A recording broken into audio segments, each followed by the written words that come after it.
கிறிஸ்துவுக்குள் பிரியமான என் அன்பு தேவ பிள்ளைகளே, ஆண்டவரும் இரட்சகருமாகிய கிறிஸ்து இயேசுவின் ஈடு இணையில்லாத விலையேற பெற்ற நல்ல நாமத்தினாலே ஜீவ பாதை எழுப்புதல் ஊழியத்தின் சார்பாக உங்கள் யாவரையும் அன்போடு வாழ்த்தி வரவேற்கிறேன்.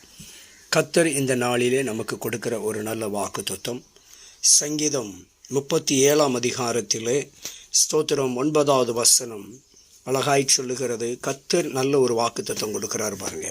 கர்த்தருக்கு காத்திருக்கிறவர்களோ பூமியை சுதந்தரித்து கொள்வார்கள் என்று ஒரு நல்ல வாக்குத்தத்தம் இன்றைக்கு ஆண்டவர் உங்களுக்கு நேராக எனக்கு நேராக கொடுக்கிறார். என் அன்பு தேவ பிள்ளைகளே, கர்த்தருக்காக நம்ம காத்திருக்கிற பொழுது மிகவும் பொறுமையோடு நிதானத்தோடு அமைதியோடு நாம் நிதானத்தை இழக்காமல், அமைதியை இழக்காமல், பொறுமையை இழக்காமல், அன்பை இழக்காமல், கோபத்தை வெளிப்படுத்தாமல், எரிச்சலை வெளிப்படுத்தாமல், ஆதங்கத்தை வெளிப்படுத்தாமல், முறுமுறுப்பை வெளிப்படுத்தாமல் ஆண்டுடைய சமூகத்தில் நம்ம காத்திருக்கிற பொழுது இந்த பூமியை சுதந்தரித்துக் கொள்வார்கள். பூமியை சுதந்தரித்துக் கொள்வார்கள் என்ன அர்த்தம்? இந்த இம்மைக்குரிய ஆசீர்வாதங்கள் நமக்கு இந்த பூமியில எவைகளெல்லாம் தேவைப்படுகிறதோ, நம்முடைய வாழ்க்கைக்கு, குடும்பத்துக்கு, வாழ்வாதாரத்துக்கு என்னென்ன ஆசீர்வாதங்கள் உண்டோ அத்தனையும் நாம் சுதந்தரித்துக் கொள்ள முடியும் என்பதை தான் இந்த பூமியை சுதந்தரித்துக் கொள்வார்கள் என்று அழகாய் சொல்லப்பட்டிருக்கிறது. என் அன்பு தேவ பிள்ளைகளே, இந்த பூமிக்குரிய சகல ஆசீர்வாதங்களை நிச்சயமாக நீங்கள் கர்த்தருக்காக கர்த்தர் சமூகத்திலே காத்திருக்கிற பொழுது சுதந்தரித்துக் கொள்ள முடியும். என் அன்பு தேவ பிள்ளைகளை, பொறுமையோடு காத்திருங்கள். நிச்சயமாய் உங்களுக்குரிய ஆசீர்வாதங்களை நீங்கள் சுதந்தரித்துக் கொள்ள முடியும். யாரும் அதை தடுக்க முடியாது. கர்த்தர் உங்களுக்கு கொடுக்க நினைக்கிற பொழுது அதை ஒருவரும் தடை செய்ய முடியாது, ஒருவரும் அடைக்கவும் முடியாது, தடுக்கவும் முடியாது.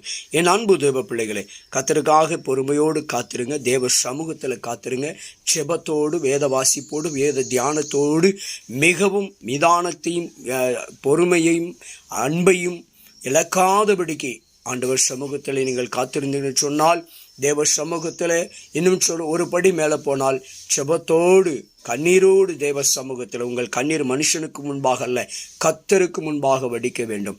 தேவ சமூகத்தில் ஒரு மனதோடு உபவாசத்தோடு இன்னும் காத்திருந்தீங்கன்னு சொன்னீங்கன்னா நிச்சயமாய் கர்த்தர் இந்த பூமிக்குரிய ஆசீர்வாதங்களை, நீங்கள் எதிர்பார்க்கிற முடிவுகளை, நீங்கள் எதிர்பார்க்கிற ஆசீர்வாதத்தை, நன்மைகளை ஆண்டவர் உங்களுக்கு சுதந்தரிக்க கொடுப்பார். நிச்சயமாய் தேவன் சொன்ன வார்த்தையின்படி கர்த்தருக்கு காத்திருக்கிறவர்களோ பூமியை சுதந்தரித்துக் கொள்வார்கள் என்ற வார்த்தையின்படி கர்த்தருக்கு காத்திருக்கிற நீங்களும் நானும் நிச்சயமாய் இந்த பூமிக்குரிய ஆசீர்வாதங்களை, நம்முடைய வாழ்வுக்குரிய ஆசீர்வாதங்களை, இம்மைக்குரிய ஆசீர்வாதங்களை நிச்சயமாய் சுதந்தரித்துக் கொள்ள முடியும்.